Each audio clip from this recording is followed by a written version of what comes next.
પ્રધાનમંત્રી નરેન્દ્ર મોદીએ આંધ્રપ્રદેશને 58,000 કરોડ રૂપિયાના વિકાસ કાર્યોની આપી ભેટ. કહ્યું, સ્વર્ણ આંધ્રથી વિકસિત ભારતનું સપનું થશે સાકાર.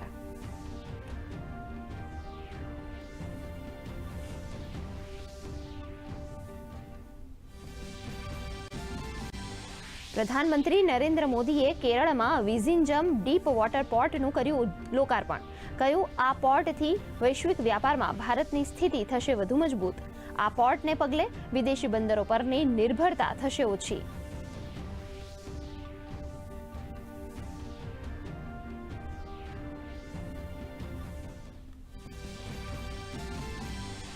કોંગ્રેસ નેતા સોનિયા ગાંધી અને રાહુલ ગાંધીની મુશ્કેલીમાં વધારો. નેશનલ હેરાલ્ડ મામલે ઈડીની ચાર્જશીટ પર દિલ્હીની રાઉઝ કોર્ટે ફટકારી નોટિસ. સામ પિત્રોડા સહિત અન્ય કોંગ્રેસી નેતાઓ સામે પણ નોટિસ ઇસ્યુ.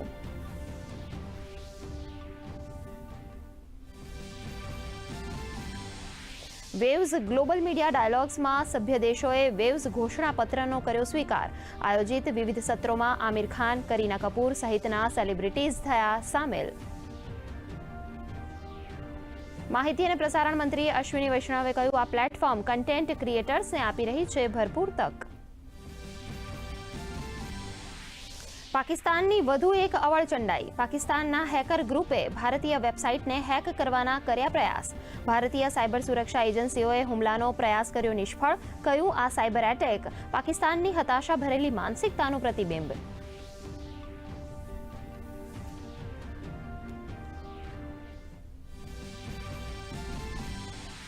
ભરૂચના ઝઘડિયામાં 10 વર્ષની બાળકી પર દુષ્કર્મ હત્યા કેસમાં અંકલેશ્વરની સેશન્સ કોર્ટનો ઐતિહાસિક ચુકાદો.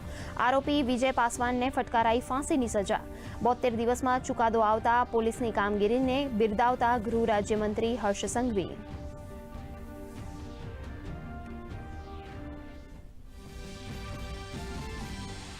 અમદાવાદ એરપોર્ટ પર ડીઆરઆઈએ ડ્રગ્સના મોટા જથ્થાનો કર્યો પર્દાફાશ. 2 અઠવાડિયામાં ડ્રગ્સ સામે સતત કાર્યવાહી કરી ત્રીજી મોટી ખેપ ઝડપી. બેંકોકથી આવેલા 3 ભારતીય નાગરિકો પાસેથી ₹39 કરોડની અંદાજિત કિંમતનો ડ્રગ્સનો જથ્થો કર્યો જપ્ત.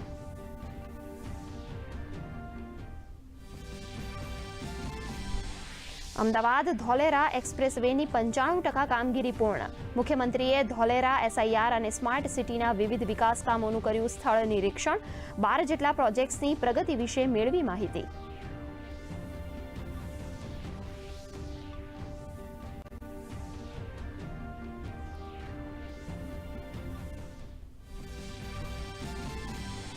અમદાવાદના નરેન્દ્ર મોદી સ્ટેડિયમ ખાતે ગુજરાત ટાઇટન્સ સામે રમાઈ રહેલ મેચમાં સનરાઇઝર્સ હૈદરાબાદે ટોસ જીતી પસંદ કરી ફિલ્ડિંગ. શુભમન ગિલે 25 બોલમાં ફટકારી હાફ સેન્ચુરી, તો સાઈ સુદર્શન 48 રન બનાવી આઉટ.